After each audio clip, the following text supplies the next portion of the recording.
Da comienzo el acto académico solemne de investidura como doctor honoris causa por la Universidad de Salamanca del excelentísimo señor Luis Ignacio Lula da Silva.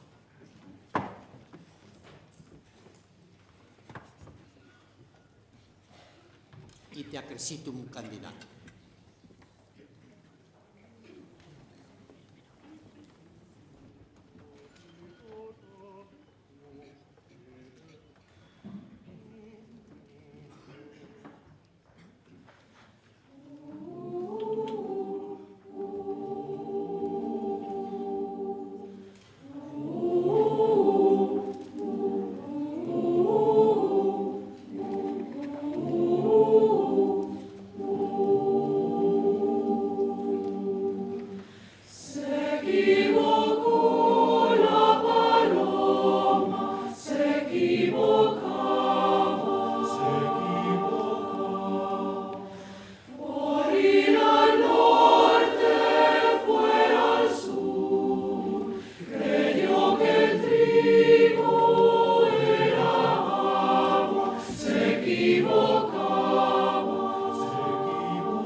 Excelentísimo señor rector magnífico de la Universidad de Salamanca, excelentísimo señor presidente de la Comunidad Autónoma de Madrid y su Consejo de Gobierno, excelentísimo señor presidente Ignacio Lula da Silva, excelentísimo señor embajador de Brasil en Madrid, en España, excelentísimos señores embajadores diplomáticos que nos acompañan, autoridades, claustrales, profesores, alumnos, queridos amigos y amigas.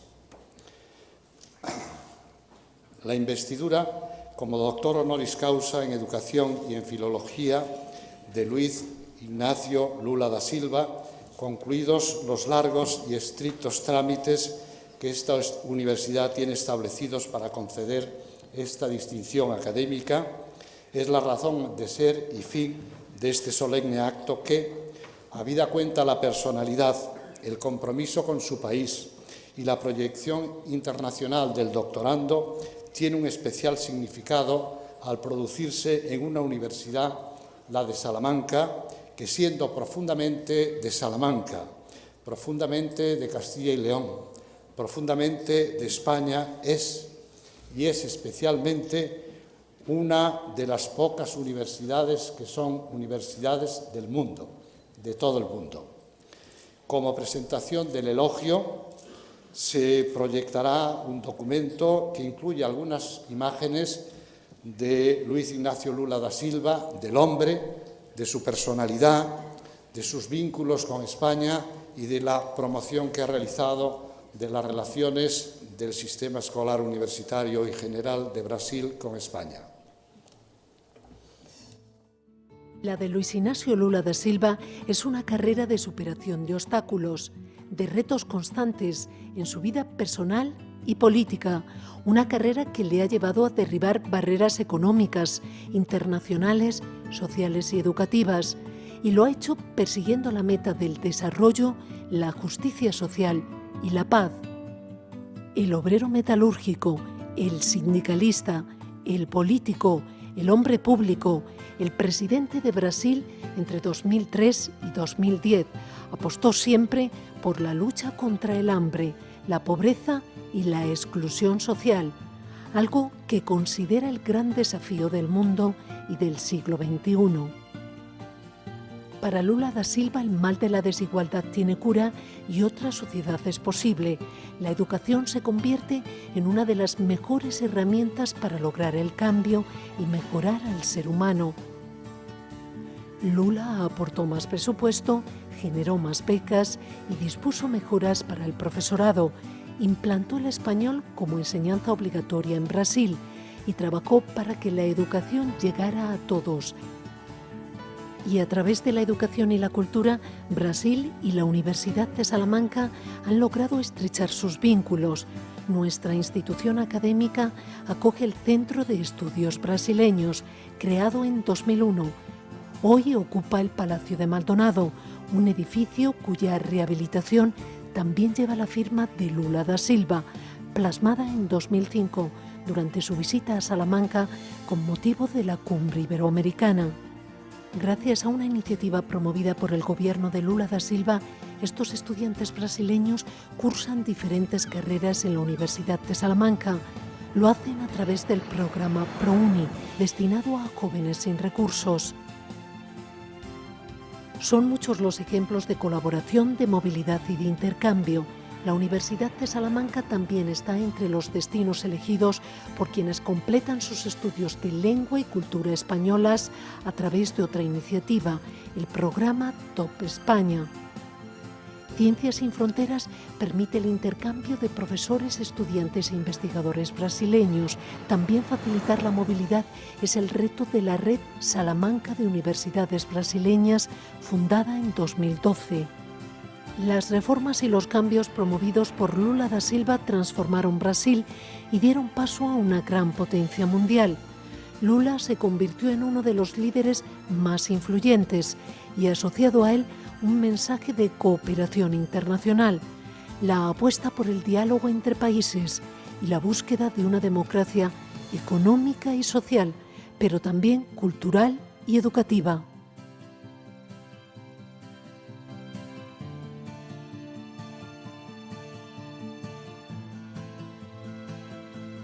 Programa de gobierno diseñado para rescatar las deudas sociales que el país tenía con una parte del pueblo brasileño, el 27 de octubre de 2002, con casi 53 millones de votos, Luis Ignacio Lula da Silva es elegido presidente de la República Federativa de Brasil. Y el 29 de octubre del año 2006 es reelegido con más de 58 millones de votos. Su mandato concluye en el año 2010. El ideario político de Lula da Silva se apoya en profundas convicciones impresas en su biografía, en su piel, y manifiestas de forma inequívoca en el discurso que pronunció en el Congreso Nacional durante su toma de posesión como presidente de la República. Convicción de que Brasil cuenta con la fuerza necesaria para acometer cualquier cambio, y la convicción del valor de la dignidad de todas las personas, cualesquiera que sean su raza, su sexo, el color de su piel, el lugar de residencia o el estatus económico o social. En el centro del compromiso de Lula da Silva está firmemente anclado el imperativo de alcanzar la erradicación de las desigualdades sociales, la integración de los marginados, la puesta en valor del capital humano con que cuenta la nación. Y es precisamente el estudio del desafío político, económico y social que conlleva el llevar a la práctica este ambicioso ideario con el que Lula da Silva pretende mudar, transformar la nación brasileña, es lo que despertó el interés científico de la Universidad de Salamanca, de su Facultad de Educación primero, por su obra, porque, en último término, la integración social es promover la cultura, el conocimiento, ya que, en palabras del que fue gran ministro de Educación en España, Marcelino Domingo, una república democrática y liberal puede instaurarse en una hora de pasión popular, cuando el corazón en caliente magnifica por la pasión la calidad humana, pero una república democrática y liberal no se sostiene sin una base de cultura general que depure, defina y sostenga la personalidad humana. La instauración de la democracia puede ser por la violencia, su consolidación solo es por la cultura. Y la cultura, añadimos nosotros, es el resultado de la acción de un sistema escolar basado en la equidad y en la eficiencia. Dos tipos de retos plantea Lula da Silva a su mandato, de indudable interés no solo para la ciencia política, sino y especialmente para la ciencia de la educación. Diseñar un programa educativo basado en principios de equidad y de eficiencia. Crear los instrumentos necesarios para que el programa diseñado pueda ser llevado a la práctica en un inmenso país, un continente de alta complejidad humana, ecológica y social, como el mismo Lula da Silva reconoce. La equidad que ha de conformar la producción y distribución de conocimiento por parte del sistema escolar exige que los efectos negativos que en la transformación a través de la enseñanza de la inteligencia en talento tengan variables como el contexto sociofamiliar, la raza, el color de la piel, el sexo y el lugar de residencia, no sean estos efectos significativos. No discriminen negativamente a los menos favorecidos de la sociedad. En principio, la eficiencia en la función de producción y distribución de conocimiento requiere de un sistema escolar que aflore las reservas de inteligencia potencial que no están siendo adecuadamente utilizados como consecuencia de la marginación que sufren, dice Lula, los hombres y mujeres que en nuestros países fueron sometidos a experiencias irresponsables que los lanzaron al margen de la sociedad, peor que todo, que les sustrajeron sus esperanzas. Tales reservas de talento, susceptibles de ser transformadas en talento, se encuentran en Brasil residenciadas, y el presidente Lula es consciente de ello, de nuevo, en los más pobres, sabiendo el entonces presidente, hoy doctorando, que el único antídoto verdadero para la pobreza es una sociedad que no produzca más exclusión. Equidad y eficiencia son, pues, en la función de producción de conocimiento intercambiables. El sistema es equitativo si permite que el proceso de transformación de la inteligencia en talento no esté determinado por más variables que la propia inteligencia y la disposición a aportar esfuerzo de cada individuo. Y es eficiente en la medida que ello es así. Es decir, se aprovecha el potencial de cada persona para adquirir conocimiento. Inteligencia, en palabras de Reuben Feuerstein, cualesquiera que sean sus circunstancias personales y sociales. Con este planteamiento, el presidente Lula pretende hacer posible el desarrollo personal de cada individuo. Tiene que ver con la dignidad del ser humano en cuanto tal y, al mismo tiempo, liberar recursos intelectuales de calidad procedentes de las reservas de inteligencia que no han sido explotadas como consecuencia de la marginación social, cualesquiera que sea la etiología de la marginación, y aportar así conocimiento. Ese también fue uno de sus grandes objetivos, aportar conocimiento imprescindible para el desarrollo del país. Profesores de la Facultad de Educación, de su Departamento de Didáctica, Organización y Métodos de Investigación, han revisado y valorado los resultados de los instrumentos en los que se apoyó el presidente Lula, su gobierno y la sociedad brasileña, su revolución pacífica, entre los que merece referencia el Fondo de Manutención y Desenvolvimiento de Educación Básica, cuya finalidad ha sido, desde su creación en 2007, la redistribución de los recursos destinados a financiar la educación. El programa social Beca Familia, concebido como una herramienta destinada a minorar la desigualdad social en Brasil. En la actualidad se benefician de este programa en torno a 14 millones de familias. El ProUni, Programa Universidad para Todos, el mayor programa de becas de estudio de la historia de la educación brasileña y latinoamericana, que posibilita el acceso de millares de jóvenes, una preocupación constante del presidente Lula, de los jóvenes, a la educación, y estimula el proceso de inclusión social. El incremento de las tasas de escolarización en la educación superior, con una mayor presencia de alumnos procedentes de sectores desfavorecidos social y económicamente en las reservas de talento, como consecuencia del aumento de la oferta del sector público y de los programas de becas y préstamos a los estudiantes. En la efectividad de estas y otras medidas ha influido sin duda el carisma, la autoritas, el liderazgo que caracteriza a Lula da Silva, en quien, utilizando palabras de Walter Lippmann, como en todos los que guían multitudes, en él también hay algo mágico que les capacita para transformar a las personas.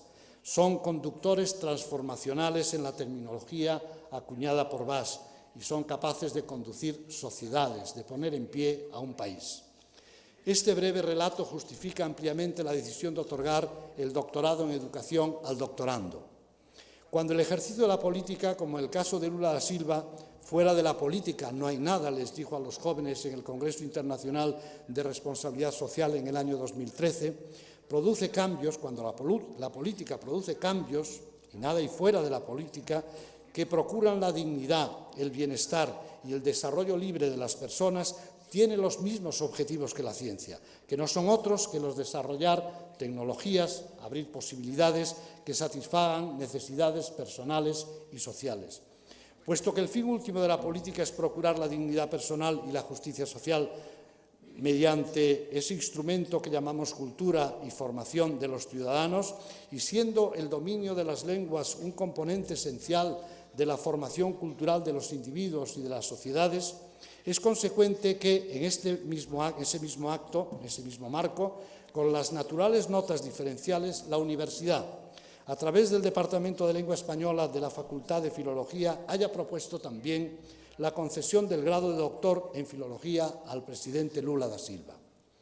Con este otorgamiento, los profesores del prestigioso Departamento de Lengua Española reconocen las aportaciones de Lula da Silva, y la universidad reconoce en la consolidación de los estudios y de la enseñanza del español en Brasil, lo que, desde la concepción política del hoy doctorando, favorecerá el crecimiento personal. Lula siempre pensó en Brasil, el crecimiento personal de los brasileños y el desarrollo económico y la proyección internacional de Brasil. Brasil es, en efecto, un inmenso territorio radicado en un océano de español. Y es así que la extensión del dominio de este idioma, hermano del otro gran idioma universal que es el portugués, favorecerá la estrategia geopolítica y cultural que sostienen Brasil y los países de su entorno, representados aquí por un grupo selecto de embajadores al mismo tiempo que aportará conocimientos a los brasileños de una lengua que les permitirá acceder a una cultura milenaria que ha dado soporte a obras, y cito nada más, la verdad, unas muy pocas, al Quijote, a Platero y yo, a La Colmena o a 100 años de soledad. Permítame concluir este elogio del doctorando haciendo referencia al programa ProUni Internacional, que nace en el año 2010 y se plantea como el desafío, un gran desafío, que supone rescatar inteligencia y talento fuera de su contexto natural. Es algo nuevo. Me refiero a los alumnos brasileños que cada año, muchos de ellos están con nosotros, que cada año son seleccionados al término de su enseñanza secundaria pública para realizar los estudios de grado en la Universidad de Salamanca, no en una universidad brasileña. Este proyecto, una apuesta sin duda arriesgada, tiene origen en la creencia de Lula da Silva de que otro mundo es posible, y su realización ha sido también posible por el compromiso asumido por instituciones y personas que confían, como Lula, en la fuerza conformadora de la educación, tal vez bajo el influjo del halo Lula. Y voy a citar aquí al presidente Herrera de nuestra comunidad autónoma, impulsor de la iniciativa de constituir las que inicialmente se etiquetaron como becas Lula y que, evitando cualquier personalismo, se designaron finalmente becas del programa ProUni Internacional. El entonces ministro del Gobierno de la República de Brasil, Fernando Haddad, un brillante profesor estrechamente vinculado a los proyectos educativos del presidente Lula. El Banco Santander, que desde su compromiso con el afloramiento del saber a través de esta institución académica. La USAL, cuyo rector, que hoy nos preside, comprometió el soporte científico para que ProUni Internacional fuera viable. Y, sobre todo, los 10 primeros alumnos seleccionados, porque para ellos la peripecia fue todavía mayor, para realizar este singular proyecto académico que este mismo año estos alumnos obtienen su grado de Salamanca. Este experimento, porque ha sido un experimento, en cuya implantación y consolidación ha tenido un importante papel el Centro de Estudios Brasileños de la USAL y la Fundación Cultural Hispano-Brasileña, ha demostrado que es posible rescatar inteligencia de calidad residenciada en los integrantes de sectores sociales desfavorecidos, incluso en situaciones extremadamente difíciles. De todo ello, también los claustrales, todos nosotros, debemos aprender, porque, en palabras del que fue laureado rector de este centenario estudio, Miguel de Unamuno, enseñar es sobre todo aprender. La pervivencia y la fuerza del legado político de Lula da Silva es manifiesta en las palabras de la hoy presidenta de Brasil, Dilma Rousseff, la primera mujer que ha accedido a este puesto. La inclusión, dice Dilma, la inclusión, y son ideas del presidente Lula, la inclusión solamente será plenamente alcanzada con la universalización y la cualificación de los servicios esenciales. Este es un paso decisivo e irrevocable para consolidar y ampliar las grandes conquistas obtenidas por nuestra población en el periodo del gobierno de Lula da Silva. Usted, presidente, y hoy doctorando, que un día manifestó: "E eu, que durante tantas veces fui acusado de non ter un diploma superior, gaño o meu primeiro diploma, o diploma de presidente da República do meu país."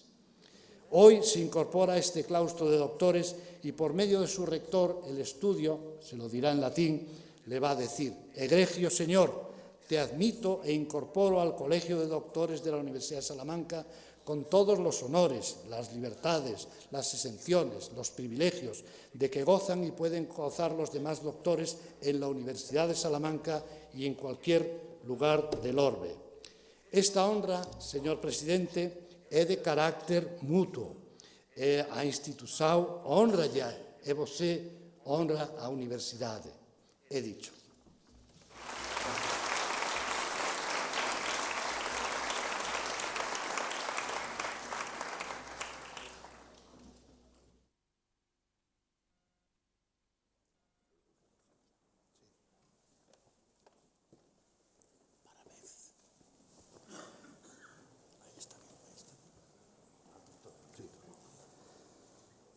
Petum gradum doctoris in educationis scientis en filologia domino Luis Ignacio Lula da Silva.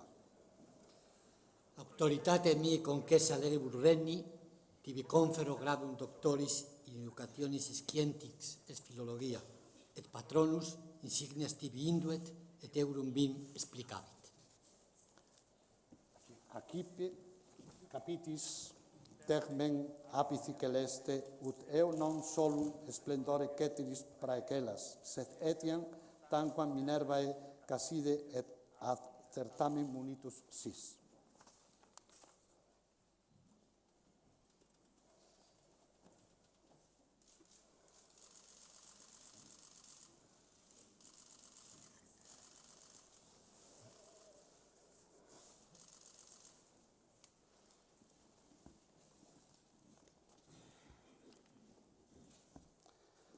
Sapientia tibi hoc annulo in sponsam sese ulto offer perpetuo fuedere, factali sponsa te dignum sponsum exhibeas.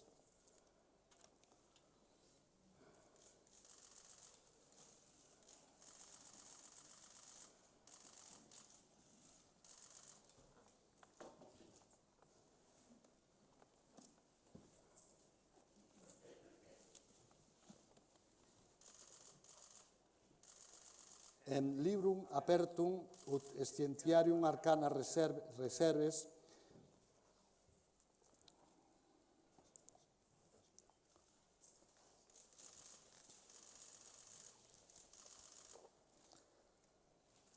en clausum ut aedem prount apporteat in intimo pectore custodias. Dutibi facultatem legendi, intelligendi et interpretandi.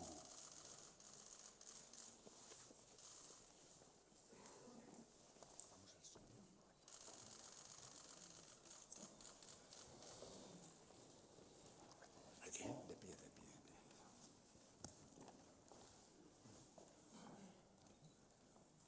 Así, perdón. Aquí, desde aquí. Punto de frente. Punto de frente.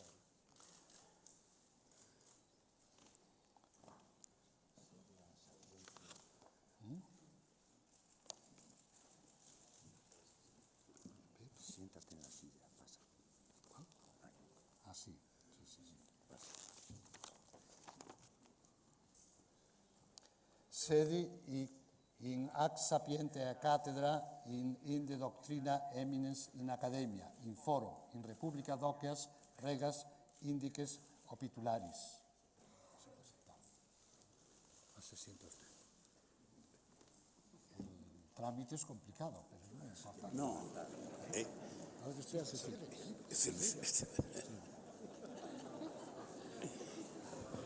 ¿Que no se sienta ya?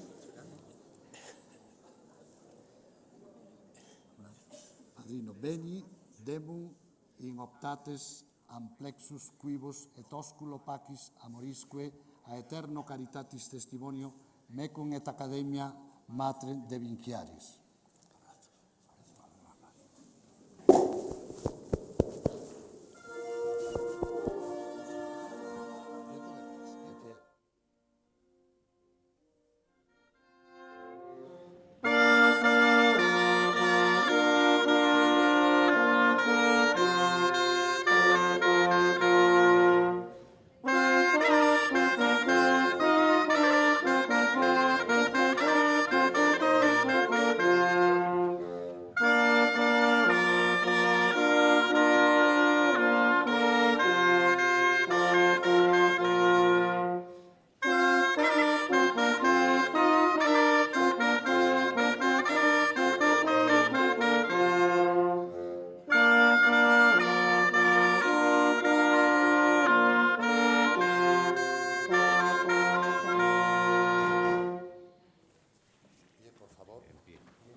Lege juramentum novo doctori.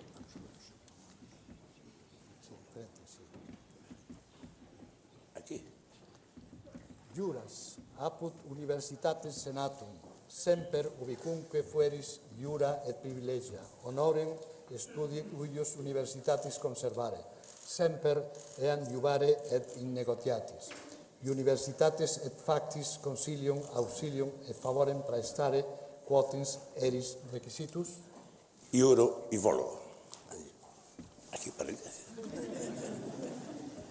Egregie vir Domine Luis Ignacio Lula da Silva, que admito et incorporo in collegium doctorum academiae Salmantine, cum omnibus honoribus, libertatibus, exemptionibus et privilegis, quibus gaudem et possum gaudere alisimilis doctores in educationis scientis et philologia in Salmanticensi studio et ubicunque terrarum in orbe.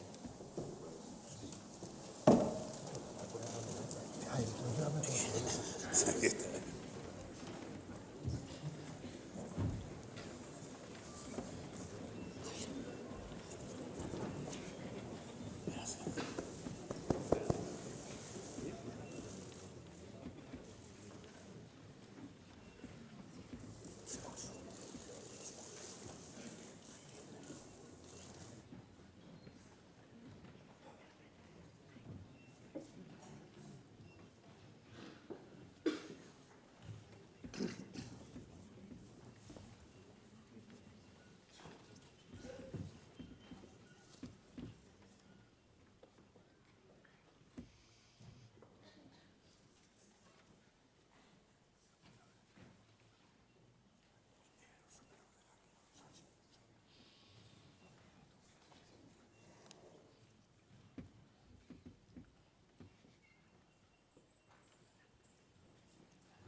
Doveniam.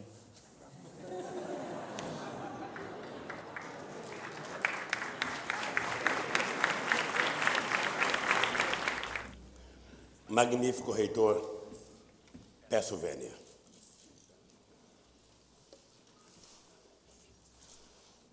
Senhor Daniel Hernandes Rui Pérez, magnífico reitor da Universidade de Salamanca, senhor Juan Viente Herrera, presidente da Junta de Castilha e León, excelentíssimo senhor embaixador da República Federativa do Brasil, Paulo César de Oliveira Campos, e demais representantes diplomáticos presentes, senhor Ramiro Ruiz Medrano, representante do governo de Castilha e León, senhor Afonso Fernandes Manueco, alcaide de Salamanca, senhor Celso Marcondes, diretor do Instituto Lula, senhor Jesus Grácia, secretário de Estado de Cooperação para a Iberoamérica, senhor Inácio Sanches Galán, presidente do Conselho Social da Universidade, magnífico reitor da Universidade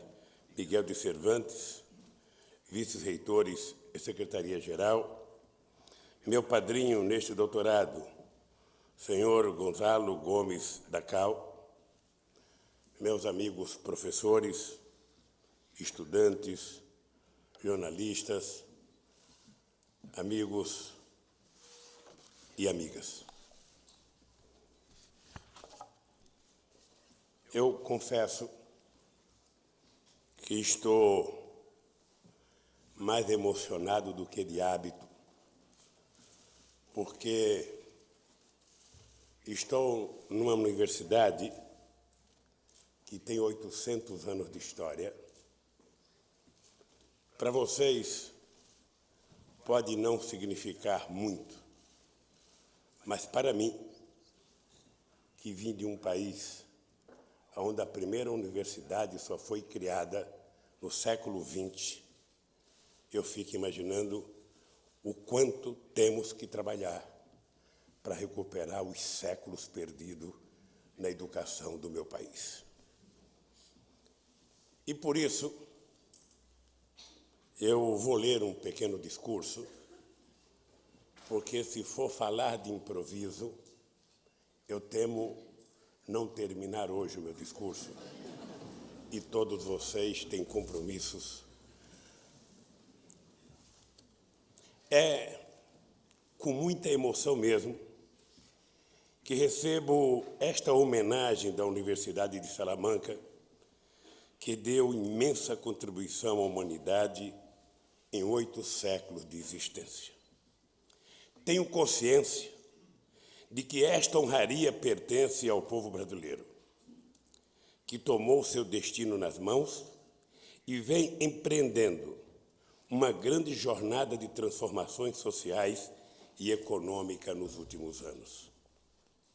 Esta é uma ocasião especialíssima, pois Salamanca simboliza o humanismo em todos os campos do conhecimento e erigiu-se em trincheira da liberdade de pensamento. É particularmente significativo para um brasileiro de hoje que doutores de Salamanca tenham sido os primeiros a reconhecer os indígenas da América como seres humanos e pessoas de direito. O que nos parece óbvio no século XXI foi um gesto de extrema ousadia intelectual e moral no século XVI. Devemos a um espanhol das Canárias, o padre José de Anchieta, a primeira gramática do idioma dos indígenas do Brasil, publicada na Europa,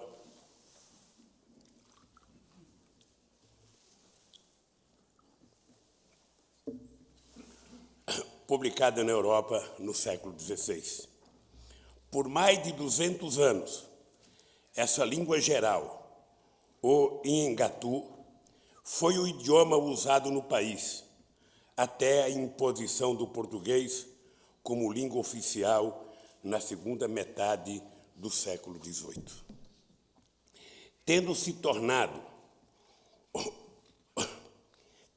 tornado o mais brasileiro dos espanhóis, José de Anchieta acaba de ser sagrado santo pelo Papa Francisco, o primeiro latino-americano no trono de Pedro e o primeiro a ter o espanhol por idioma materno. Ousadia e paixão são 2 características que o mundo reconhece no povo da Espanha desde tempos imemoriais. Ombreando com nossos irmãos lusitanos, os espanhóis se lançaram ao mar num desafio tecnológico e numa aventura humana sem precedentes 500 anos atrás. Semearam pelos 4 cantos o idioma de Miguel Cervantes, o mais universal dos escritores espanhóis. Quem não se comoveu nesses 4 séculos com as desventuras de Dom Quixote de La Mancha? A humanidade acolheu o cavaleiro da triste figura como o herói que ele verdadeiramente simbolizava, o herói de todos os que ousamos sonhar. Cervantes pôs nos lábios do Quixote uma apaixonada definição de liberdade, tratando-a como valor inerente ao espírito humano. Diz o herói ao seu escudeiro, abre aspas, a liberdade, Sancho, é um dos dons mais preciosos que o céu deu aos homens. Nada iguala, nem os tesouros que a terra encerra no seu seio, nem os que o mar guarda nos seus abismos.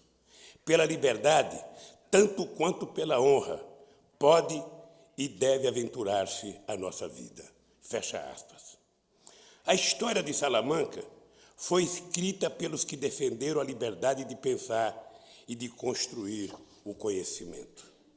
Foi o exemplo que nos legou Miguel de Unamuno, aquele que ousou defender a inteligência e a vida perante a força do obscurantismo numa quadra particularmente difícil.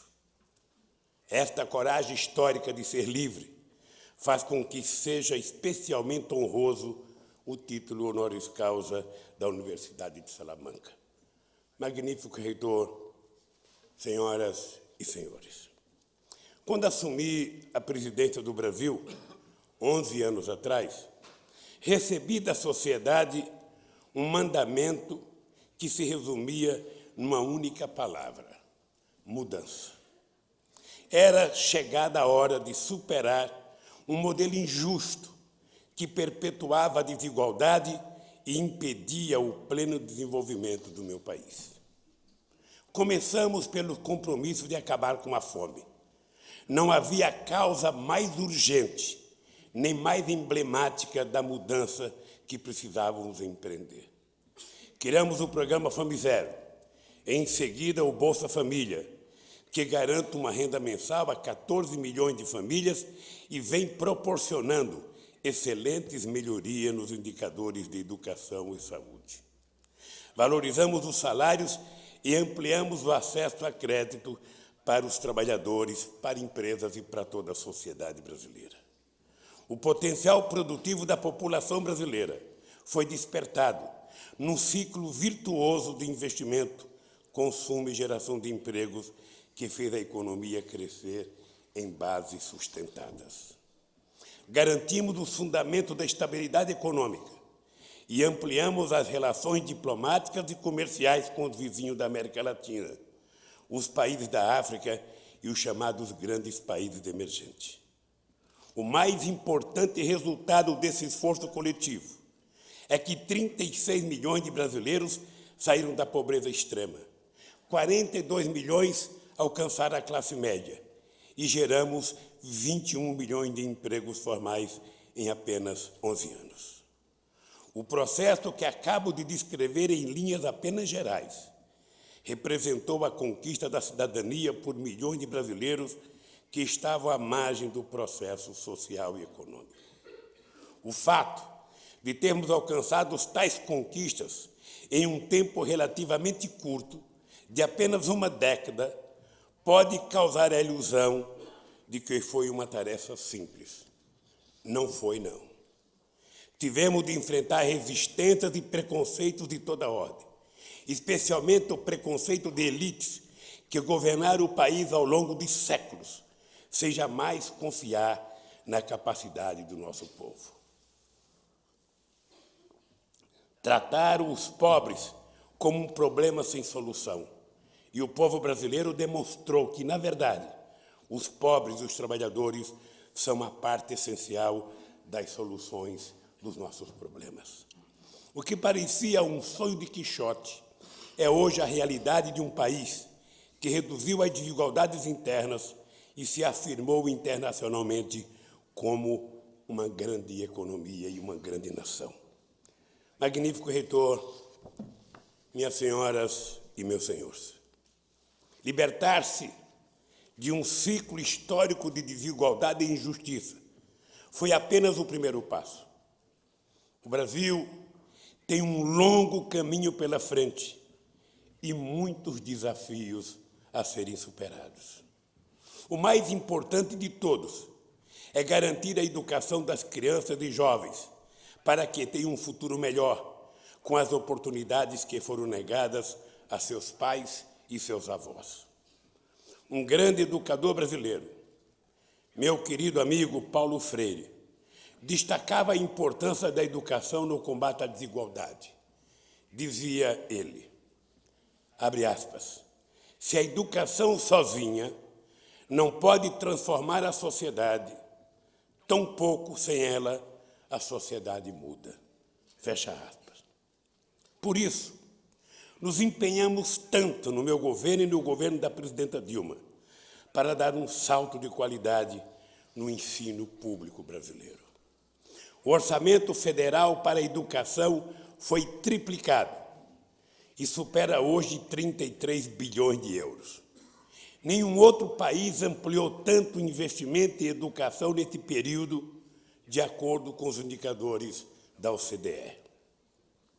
O Brasil tem hoje um Plano Nacional de Educação que contempla todas as etapas, desde a creche até o pós-graduação, da alfabetização de adultos ao ensino técnico. Todas as iniciativas são importantes quando se trata de educação. Aqui apenas um improviso de 30 segundos. Na primeira reunião do meu governo, em 2003, eu proibi que qualquer ministro utilizasse a palavra gasto quando se tratasse de educação. Aprendemos a compreender que o dinheiro colocado na educação é investimento e possivelmente o investimento mais rentável que uma nação pode fazer.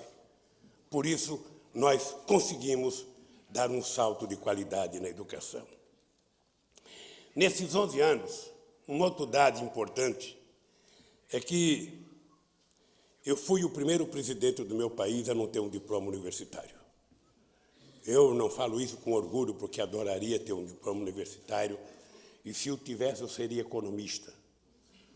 Sobretudo economista de oposição, porque a gente sabe tudo quando está na oposição.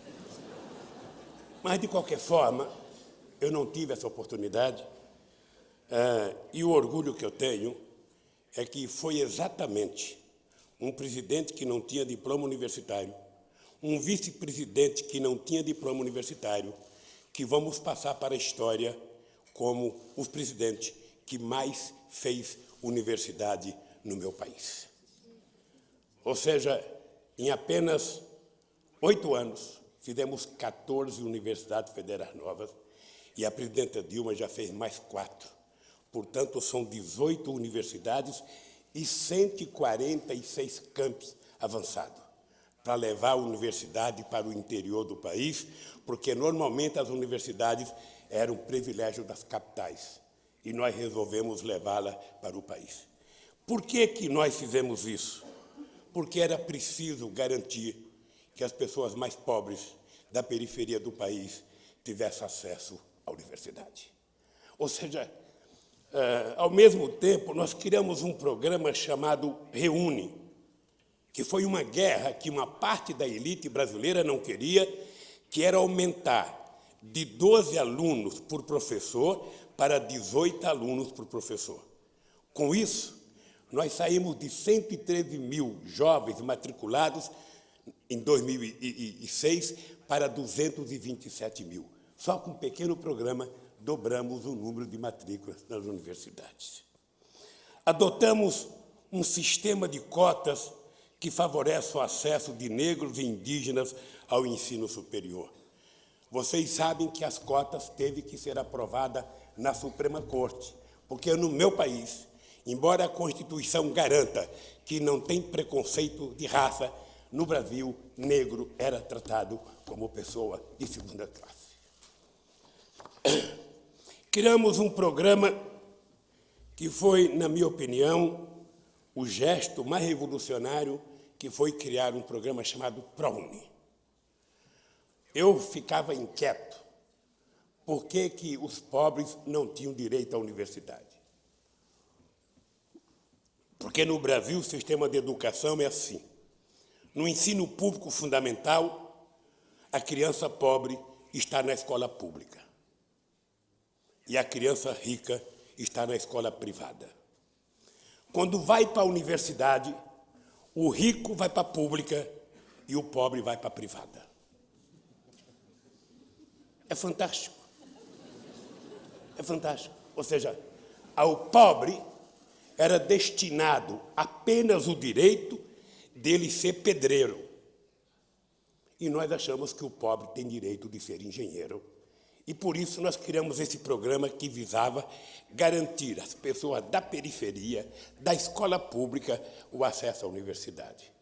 Criamos o ProUni, que vocês aqui em Salamanca já conhecem, e que já passou pelo ProUni 1.300.000 jovens da periferia que estão se formando em curso superior. Quando criamos o ProUni, uma parte dos conservadores brasileiros diziam que o presidente Lula estava nivelando a educação por baixo, colocando pobres na universidade. Algum tempo depois, ficou provado que parte desses pobres eram os melhores estudantes que nós tínhamos nas universidades. O que eles precisavam era apenas de uma oportunidade. Depois eu também ficava inquieto como garantir o financiamento da educação para o jovem que quisesse estudar nas escolas privadas. Porque no Brasil teve gente com muitos títulos que achava que o mercado regularia a educação no meu país. E nós achávamos que se tem uma coisa que o Estado tem que ter obrigação é com a educação. porque é através da educação que se garante que brancos e negros, que pobres e ricos, que o filho da empregada doméstica possa estar no banco da escola junto com o filho da sua patroa e os dois disputarem a mesma vaga numa universidade. E os dois se formarem em doutor e trabalhar na mesma repartição pública ou na mesma empresa. E somente a educação é que garante essa oportunidade. Porque no meu país, a gente já sabia quando nascia que o pobre ia desistir da escola logo depois que terminasse o fundamental e o rico iria fazer pós-graduação no exterior. Por isso, a minha alegria de ter aqui em Salamanca gente do ProUni e gente do Ciência Sem Fronteira criado pelo presidente Dilma.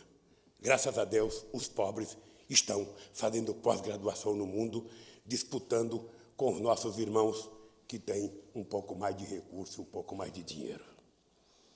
E aí nós criamos um programa de financiamento, porque ninguém queria financiar a educação. E nós criamos um programa financiado pelo governo e avalizado pelo governo.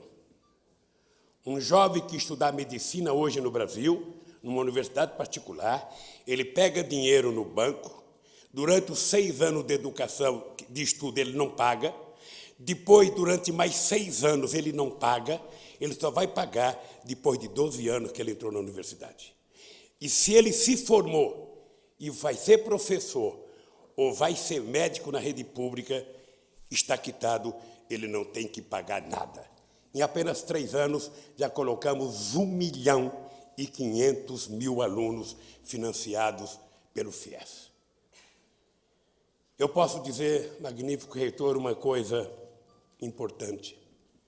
É que o meu país, não sei porquê, foi o último país da América a ter independência, foi o último a abolir a escravidão e foi o último a ter uma universidade, enquanto universidade de verdade. Eu fico pensando que o Peru, já em 1550, tinha um. Eu fiquei sabendo agora, pelo Galã, que Santo Domingo, em 1506, pouco tempo depois de descoberto, 15 anos, já tinha universidade. O Brasil só foi ter a sua primeira universidade em 1930. Ou seja, isso explica o atraso do nosso país em educação. Por isso, é verdadeiro e temos que aceitar pacificamente e com alegria quando a juventude brasileira vai para a rua pedindo mais educação, porque o país está em dívida com o nosso próprio país e com a nossa juventude. E esses programas que nós fizemos já conseguiu fazer com que a gente dobrasse o número de estudantes da universidade. Saímos de 3 milhões para 7 milhões de jovens fazendo universidade no nosso país. Criamos também o programa Ciência Sem Fronteira, que Salamanca me dá o prazer, através da cooperação do Santander e do trabalho do nosso embaixador, de ter aqui jovens do ProUni, e ter jovens no mundo inteiro estudando hoje, em quase todos os países, e a meta da presidenta Dilma é chegar a 100.000 jovens brasileiros estudando no exterior, para que o Brasil um dia não seja apenas exportador de soja, ou de minério de ferro, ou de suco de laranja, mas seja exportador de inteligência e de conhecimento. Aí sim, nós seremos uma grande e próspera nação. Quando eu cheguei na presidência, magnífico reitor, tinha uma lei de 1998 que tirava do Estado a obrigação do ensino técnico. O ensino técnico ele foi introduzido no Brasil em 1912, e durante um século inteiro, todos os governos fizeram 140 escolas técnicas profissionais. Em 11 anos, no meu governo e da presidenta Dilma, nós já inauguramos 365 escolas técnicas. Parece pouco, mas em 11 anos fizemos 2,5 vezes o que foi feito em um século no meu país. Numa demonstração que tudo é possível quando a gente quer fazer e quando a gente acredita que é possível fazer. A presidenta Dilma criou um programa chamado Pronatec, em parceria com empresas que está qualificando 6 milhões de trabalhadores, porque o Brasil teve um bom problema. Na medida que a economia cresceu, na medida que começou a gerar emprego, nós descobrimos que faltava mão de obra qualificada. E ao invés de ficar reclamando, fomos à luta para formar os profissionais que o nosso país tanto precisa. Nós acrescentamos de 8 para 9 anos o tempo de estudo no ensino fundamental e estamos trabalhando para que todas as crianças possam estudar em tempo integral. Introduzimos a realização de Olimpíadas de Matemática, de Língua Portuguesa e de Ciências. Só para dar um exemplo para vocês, em 2005, nós tínhamos 274 mil crianças das escolas privadas participando das Olimpíadas de Matemática. Eu, então, disse que nós íamos fazer na escola pública. E me disseram que não era importante fazer nas escolas públicas porque as crianças pobres não tinham interesse de participar de Olimpíadas. Pois bem, hoje nós temos quase 20 milhões de crianças das escolas públicas participando das Olimpíadas de Matemática. É mais do que a Rússia, é mais do que os Estados Unidos. Se a China não tiver, ou se tiver, nós corremos o bom risco de ser maior do que a China, embora tenhamos, bem menos habitantes. Também criamos a Olimpíada de Português e na primeira inscrição se inscreveram 6 milhões de crianças. E agora criamos a Olimpíada de Ciência. Ou seja, todas aquelas matérias que parecem difíceis, ou seja, eu acho que é importante criar Olimpíadas para despertar o espírito competidor da nossa criança na escola. O Brasil, por ser o maior país de população negra fora da África, só perdemos para a Nigéria, nós adotamos no currículo oficial o ensino da cultura afro-brasileira e da história da África. Porque não basta estar na Constituição dizer que preconceito é crime inafiançável. É preciso, além da Constituição, colocar a história na cabeça das pessoas, porque aí sim nós iremos acabar com o preconceito. Inauguramos, em parceria com os países de língua portuguesa, a Universidade Internacional da Lusofonia Afro-Brasileira. O sonho é chegar a 10 mil alunos na cidade de Redenção, no estado do Ceará, a cidade onde houve a primeira libertação dos escravos no Brasil. Valorizamos os professores, criando por lei um piso salarial nacional para os professores das escolas públicas. Criamos a Universidade Aberta, um sistema de ensino à distância com mais de 700 polos no interior do país, para dar formação pedagógica aos nossos professores. Para garantir que todo esse investimento seja sustentado e crescente, aprovamos a lei que destina à educação 75% dos royalties do petróleo que encontramos no pré-sal. Eu não sei se todos os professores sabem, e os alunos, mas o Brasil, em 2006, descobriu petróleo na camada pré-sal a 6 mil metros de profundidade e já estamos tirando 420 mil barris diários. Se Deus quiser, em 2020, teremos dobrado a produção de petróleo e grande parte desse recurso vai para investir na educação, para a gente tirar o país do atraso secular que ele foi colocado. Em nome dos brasileiros, quero agradecer o apoio da Universidade de Salamanca ao programa Ciências Sem Fronteira.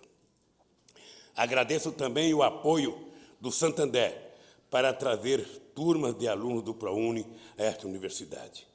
E quero reconhecer a valiosa contribuição do Centro de Estudos Brasileiros da Universidade de Salamanca para a divulgação do Brasil na Espanha.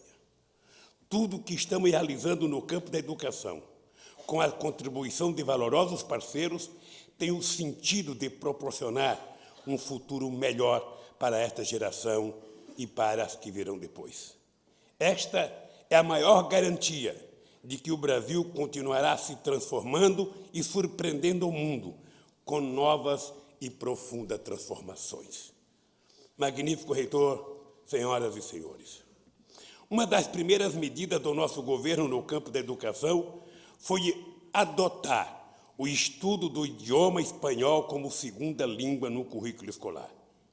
É lamentável que esta decisão tenha demorado tanto diante dos laços históricos e culturais que unem Brasil, Espanha e nossos vizinhos da América do Sul. Para muitas gerações de brasileiros, a palavra liberdade soou mais forte, mais verdadeira, quando pronunciada no idioma de Cervantes. Em espanhol, se deram os primeiros brados de independência na América do Sul. Em espanhol, foram escritas as primeiras constituições republicanas. Em espanhol, foram escritos romances que nos apresentaram a América Latina sob uma nova perspectiva, mágica e realista, e que tanto aproximaram nossos povos. Nos duros tempos do exílio na Argentina, no Chile, no México, em Cuba, muitos brasileiros aprenderam a cantar e a sonhar em espanhol com a unidade latino-americana. Avançamos na construção deste sonho, consolidando o Mercosul e criando a União das Nações Sul-Americanas, a Unasul, e a Comunidade dos Estados Latino-Americanos do Caribe e CELAC. Foi a primeira vez na história, em 500 anos, que nós fizemos uma reunião, apenas os países da América do Sul, do Caribe e do CARICOM, apenas, sem a participação dos Estados Unidos e do Canadá. Parece pouco, parece insignificante, mas se fosse fácil, por que em 500 anos não tinha sido feito nenhuma? É porque nós despertamos uma nova consciência na América Latina. Nós seremos mais fortes, nós seremos maiores quando nós tirarmos da nossa cabeça o complexo de inferioridade, quando nós agirmos como nações soberanas, sabedores dos nossos direitos. E nós não queremos ser melhor do que ninguém, queremos apenas sermos iguais. Queremos ser tratados como os iguais. A adoção do ensino de espanhol é coerente com esse processo, bem como a criação da Universidade da Integração Latino-Americana, UNILA, que tive a alegria de inaugurar ao final do meu governo. Magnífico reitor, eu ficava imaginando como é que era possível Cuba, um país tão pequeno, tão pobre, um país que vive um bloqueio há 60 anos sem explicações políticas, econômicas, filosóficas, sociológicas, como é que pode dar universidade, curso de medicina para crianças africanas e da América Latina? Por que um país como o Brasil não pode ter uma universidade, para a América Latina? E por isso nós criamos a UNILA. A UNILA é uma universidade que tem que ter currículo latino-americano, estudante latino-americano, professor latino-americano, porque nós precisamos contar a história da América Latina para a nossa juventude. Nós precisamos de uma geração latino-americana para que a gente seja forte, para que a gente possa fazer valer aquilo que nós temos direito nesse mundo cada vez mais globalizado. Os países da América Latina têm origens comuns e as diferenças de idioma não podem constituir um obstáculo à integração. Ao contrário, o aprendizado do espanhol está revelando a uma geração de brasileiros a imensa riqueza que podemos compartilhar com os vizinhos. O espírito da integração não se circunscreve ao comércio e à troca de investimentos, campos em que fizemos enormes progressos nas últimas décadas. Estende-se a cultura à educação e ao mundo do trabalho. Conhecer o idioma dos parceiros é parte do processo de construção de uma cidadania mais larga, que há de derrubar fronteiras, como as que persistem, por exemplo, no reconhecimento mútuo da formação acadêmica. O espírito da integração se estende naturalmente aos irmãos espanhóis e portugueses, cada vez mais presentes na economia e no cotidiano da América Latina. Nesta construção, vamos aprendendo a cada dia, com a troca de experiências e a constante descoberta de valores e identidades.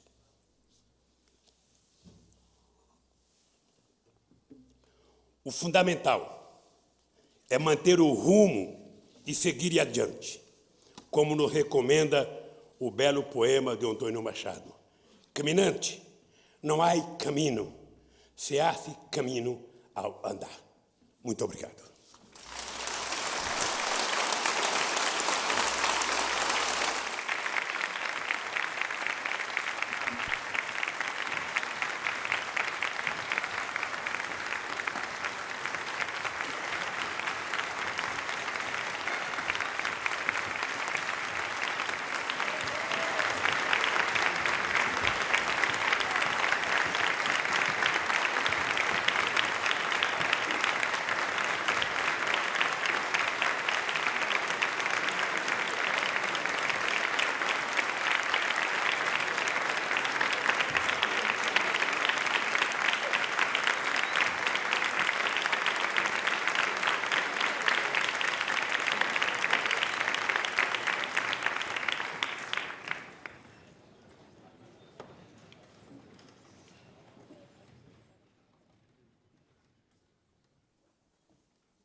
Excelentísimo señor don Luis Ignacio Lula da Silva, excelentísimo señor presidente de la Junta de Castilla y León, excelentísimo señor embajador de la República Federativa de Brasil, en quien saludo a los embajadores y miembros del cuerpo diplomático y a la representación de la Secretaría General Iberoamericana, señor delegado del Gobierno en Castilla y León, señor secretario de Estado de Cooperación y para Iberoamérica, excelentísimo señor consejero de Educación de la Junta de Castilla y León, señor alcalde de Salamanca, en quien saludo a las demás autoridades civiles, militares y policiales que nos acompañan, señor presidente del Consejo Social y doctor honoris causa por esta universidad, rector magnífico de la Universidad Miguel de Cervantes, vicerrectores de la Universidad de Salamanca y de otras universidades, secretaria general, anteriores rectores del estudio, en quienes saludo a las autoridades académicas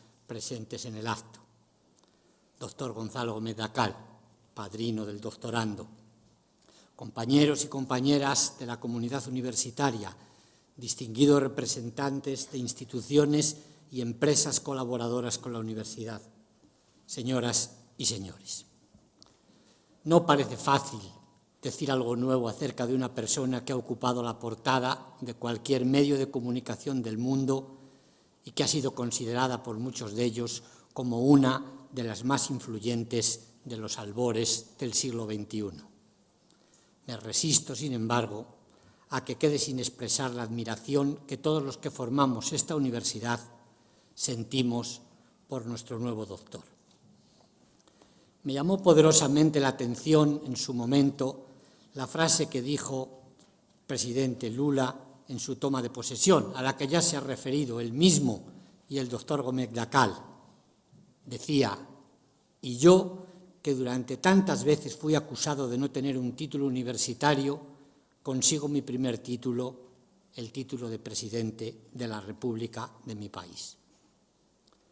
Esta simple afirmación dice muchas cosas y explica muchas más.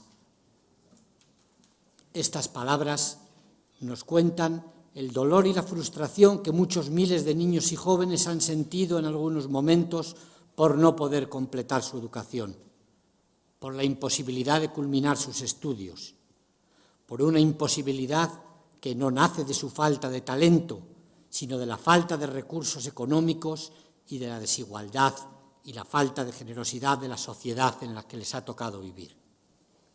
Y no podemos bajar la guardia, porque esto no es un fenómeno en retroceso en nuestro país. Quizá debiéramos decir que, desgraciadamente, está en auge. Esta frustración y este dolor pueden convertirse en amargura permanente, pero cuando confluyen sobre un espíritu generoso, se convierten, por el contrario, en uno de los más potentes deseos de transformar el mundo. Y en nuestro nuevo doctor se convirtió en la confianza en que casi nada es imposible y en la fuerza para hacer que efectivamente casi nada resultase imposible. Les confieso que suelo ser escéptico cuando escucho decir a algunos que ellos han aprendido en la universidad de la vida. Lo soy, porque muchas veces esa afirmación esconde un desprecio por la formación y el conocimiento académico. Y lo soy también porque formarse realmente sin disponer de la ayuda de los profesores, sin un programa académico, sin los recursos propios del sistema, es, en fin, una tarea realmente difícil. Pero no es menos cierto que, como les decía antes, la palabra difícil parece ser una de esas cuyo significado nuestro nuevo doctor no ha incluido en su programa de autodidacta. Programa que, por cierto, debe ser bastante extenso, a tenor de lo que ha demostrado saber hacer. Y ello, pese a que su programa de gobierno parecía bastante modesto en sus objetivos. Venía a decir, en síntesis, que su propósito era que todos los brasileños pudieran comer 3 veces al día. Esto, visto desde una Europa cuyo problema era más bien la obesidad, parecía poco ambicioso. Pero en un país con extrema desigualdad y en el grupo de países de bajo índice de desarrollo humano, planteaba algunas dificultades mucho mayores. Su trabajo en el gobierno del Brasil nos da, desde luego, muchos motivos para concederle el doctorado honoris causa en diversas especialidades. No será un doctorado en economía, pese a que a su llegada al gobierno su país tenía una deuda de 16.000 millones de dólares con el Fondo Monetario Internacional, deuda que fue pagada en un par de años, y el 2011, un año después de su salida del gobierno, Brasil era acreedor del Fondo Monetario Internacional por 14.000 dólares. Lo que era congruente con el hecho de que bajo su mandato se colocase entre los 10 países con mayor PIB del mundo. Este crecimiento se acompañó además de una gran reducción de la desigualdad en la distribución de la renta. Y no será un doctorado en salud pública, pese a haber logrado una reducción del 73% de la desnutrición, ni en pediatría, pese a la reducción de un 45% de la mortalidad infantil. No será un doctorado en ciencia política, pese a que en sus años de gobierno Brasil dio uno de los saltos más espectaculares en el índice de desarrollo humano que se hayan producido en este comienzo del siglo XXI. Pese a que ha sabido hacer compatibles, ya se ha dicho hoy aquí con mayor precisión, dos aspectos que se suelen considerar antagónicos, la eficiencia y la equidad, y a que ha conseguido espectaculares avances en ambos. Es un doctorado que se gestó desde el Centro de Estudios Brasileños de nuestra universidad, único en las universidades españolas y uno de los pocos que existen en Europa. Es un doctorado por dos de los logros de Luis Ignacio Lula da Silva que admiramos más desde este viejo estudio. Un doctorado en educación, pero también un doctorado en lengua española. Un doctorado que lleva el apoyo, por una parte, del Departamento de Didáctica, Investigación y Métodos de Organización y de la Facultad de Educación, y por otra, del Departamento de Lengua Española y de la Facultad de Filología. Un reconocimiento académico al hombre que más ha trabajado por la educación en su país, quizá en todo el mundo, y que ha convertido nuestro idioma en la segunda lengua de enseñanza obligatoria en Brasil. ¿Cómo podría la Universidad del Español haber ignorado o minusvalorado tales méritos?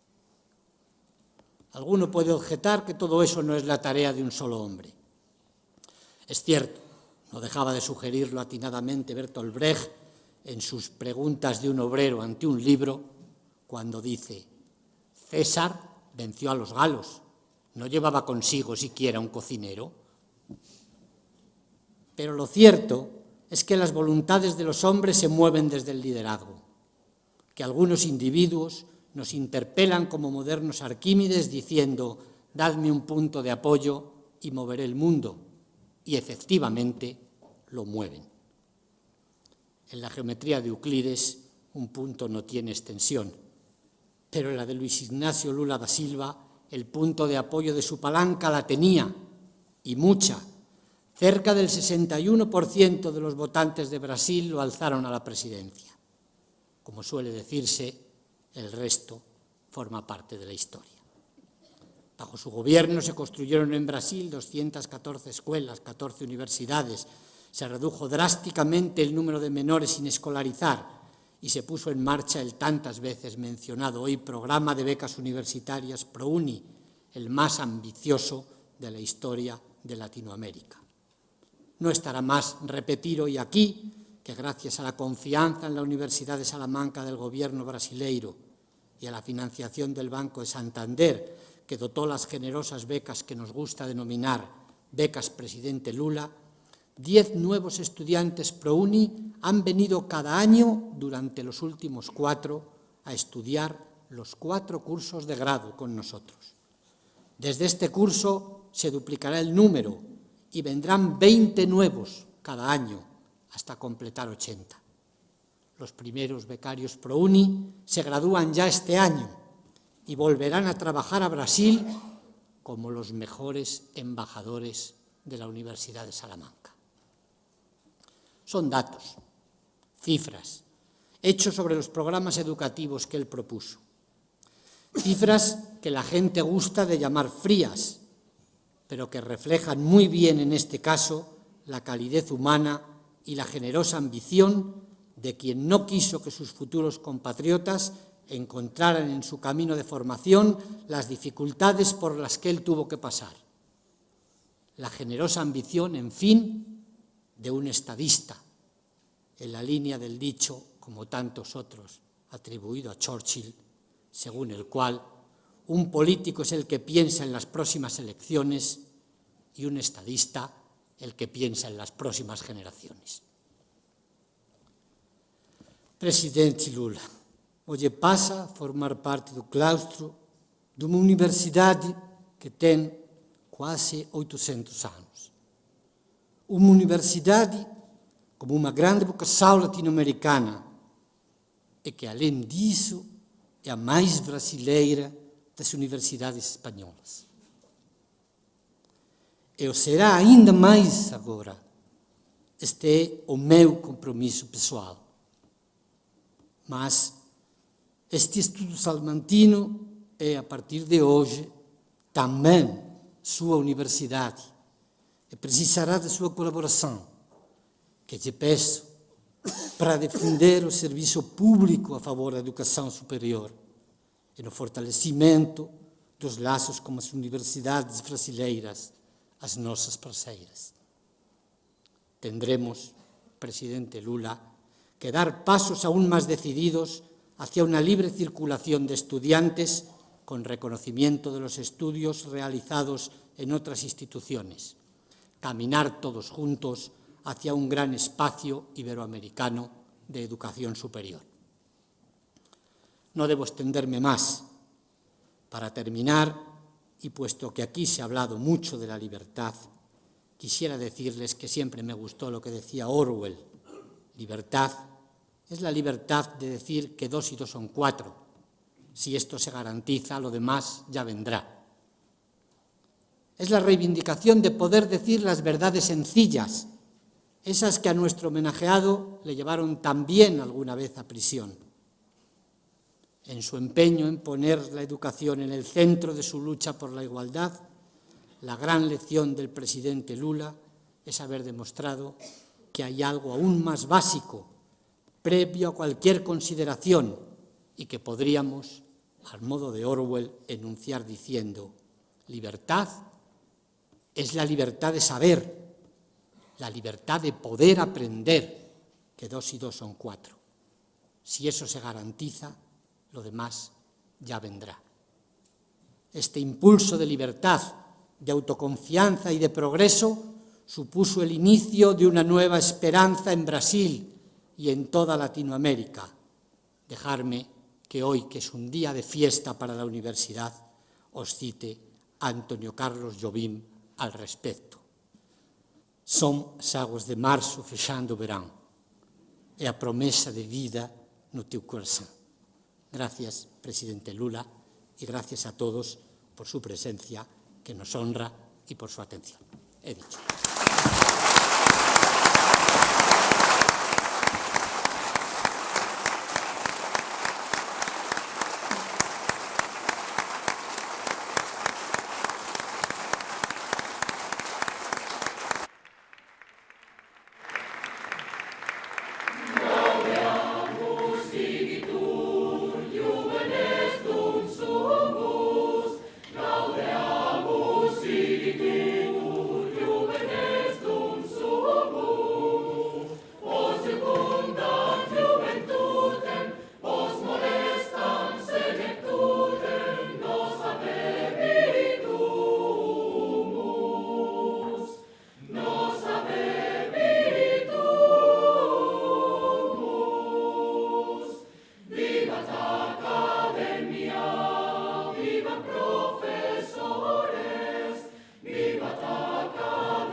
El acto ha terminado.